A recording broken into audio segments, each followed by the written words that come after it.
Hello, welcome, bienvenidos.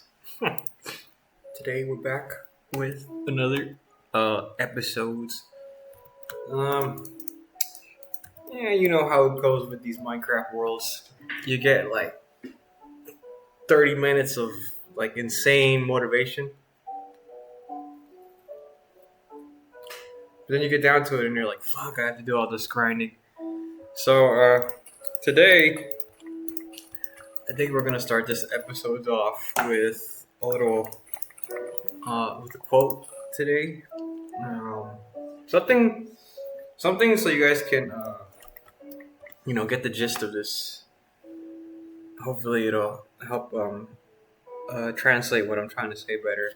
Um, so adding on from our last literary talk, I'm gonna be quoting Dan Simmons. Um, Dan Simmons Hyperion.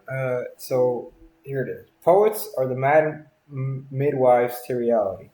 They see not what is, nor what can be, but what must become. Later, on his last disc to his lover the week before he died, Wu said, Words are the only bullets in truth's bandolier, and poets are the snipers." Okay, why do I bring this up?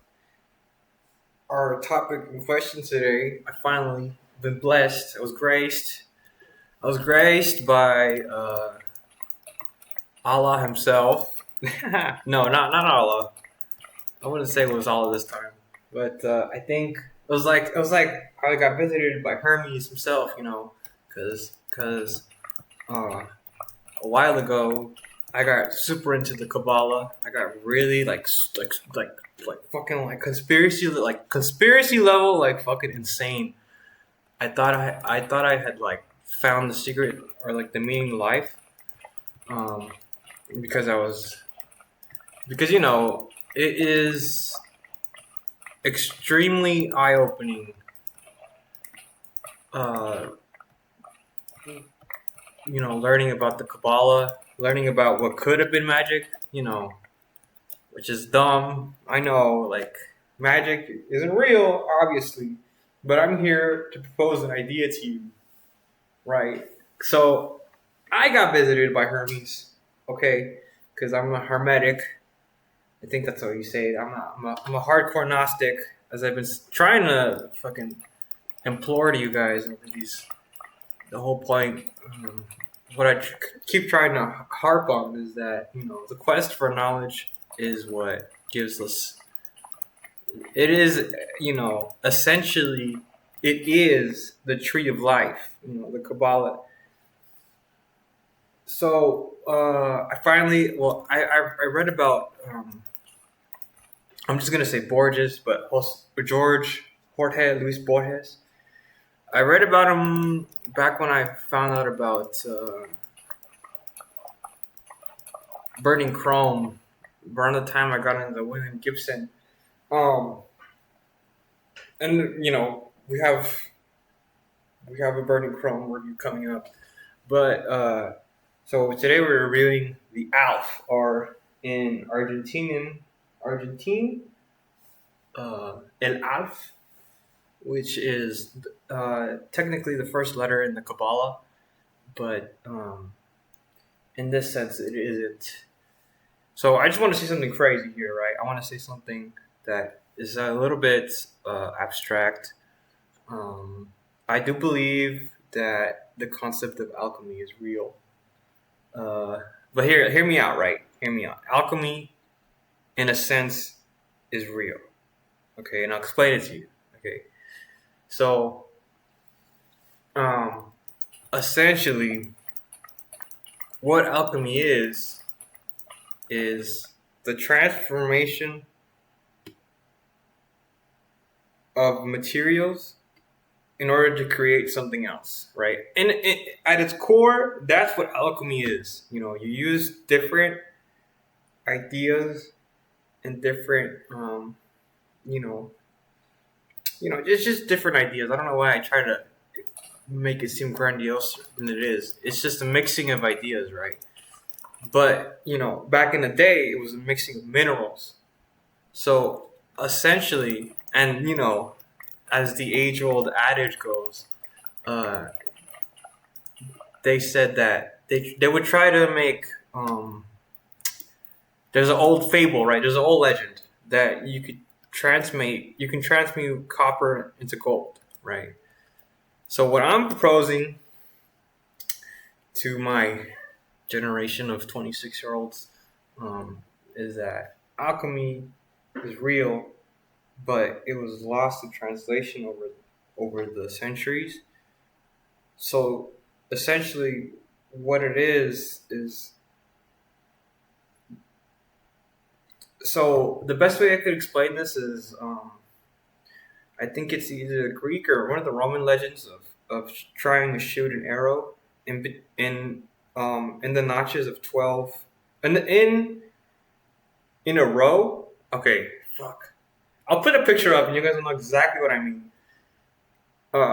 It's a story of this guy who gets challenged because they say he's the best archer in the world, and the challenge is to get a single arrow through 12 holes in a single shot. So essentially, what I'm saying is, someone who has mastered the art of alchemy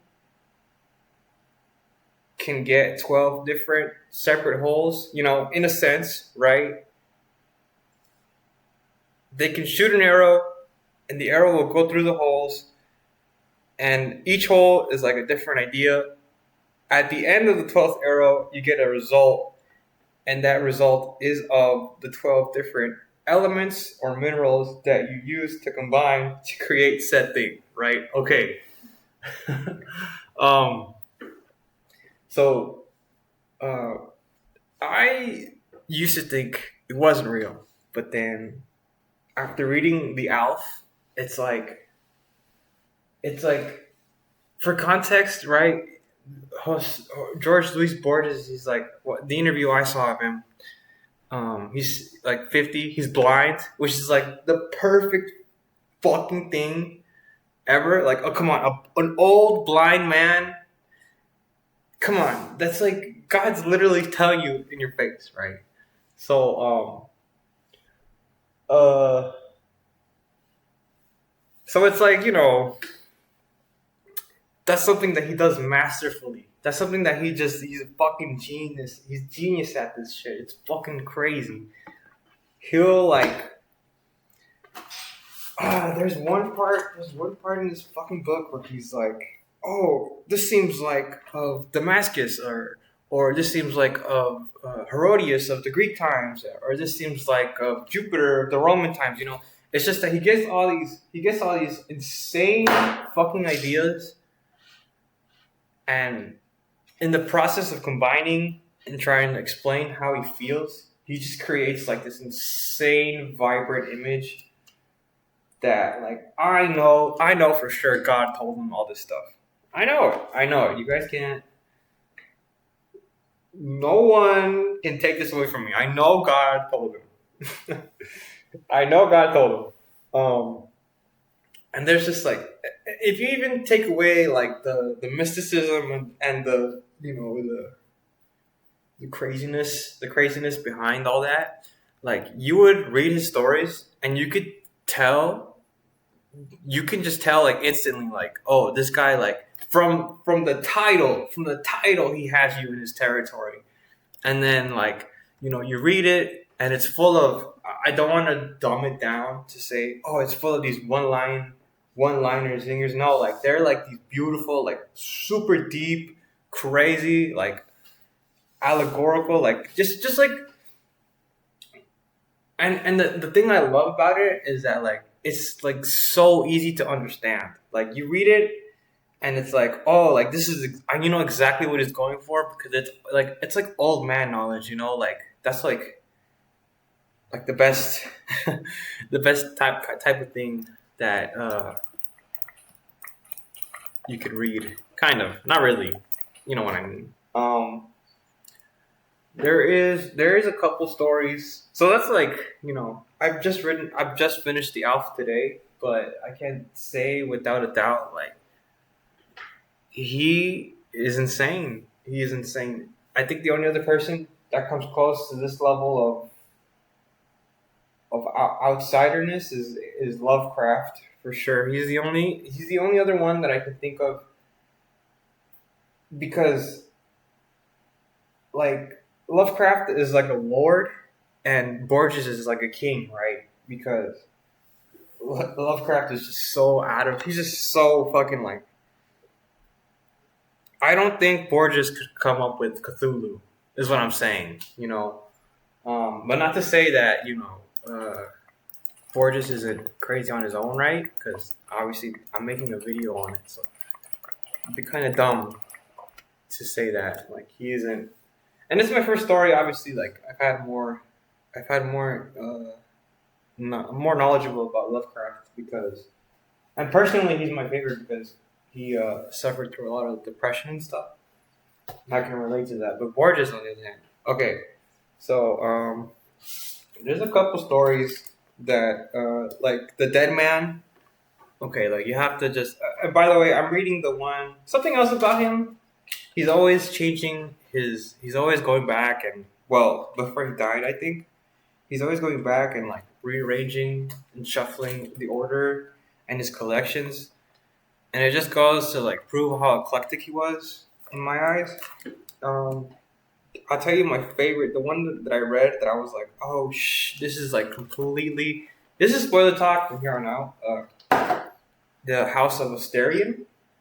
That one blew my mind because I've never seen a story where they humanize the Minotaur in this way, and he does it so deceptively. He does it so low key, and because when you finally get to the end, it's like just many of stories. It's just like a slap to the face, like a gotcha. It's not like, but I'm not trying to dumb it down to that level because it is way more impressive and like way more like just inconceivable.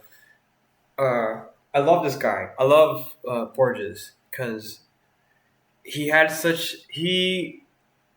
is confirming what I'm trying to figure out, and that would be that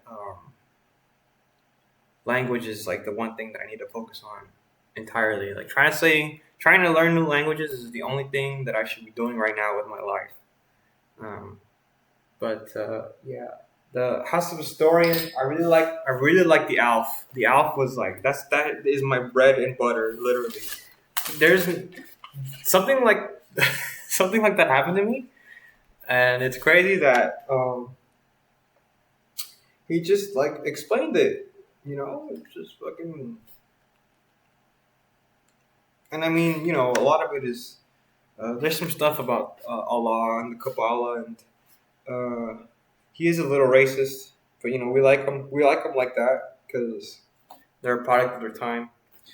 I mean, I give this collection of short stories probably like an 8 or 9 out of 10. I mean, it's a collection of short stories. You can't even be too critical about that. But I do believe.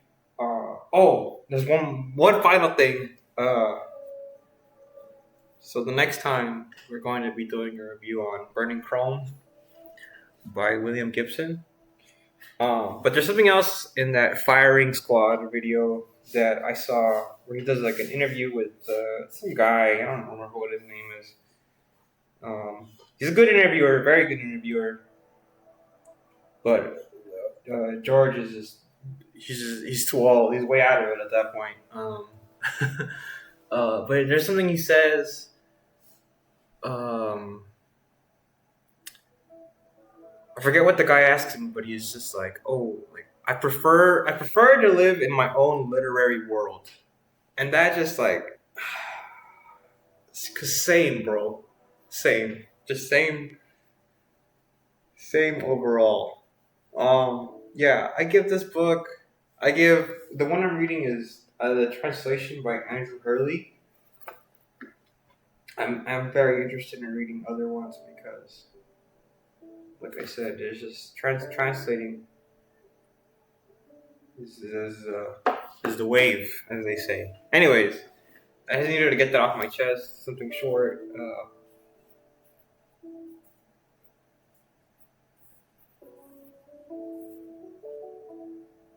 It sounds crazy, but I'll say it again, and I'll say it forever. Alchemy is real. Thanks for watching.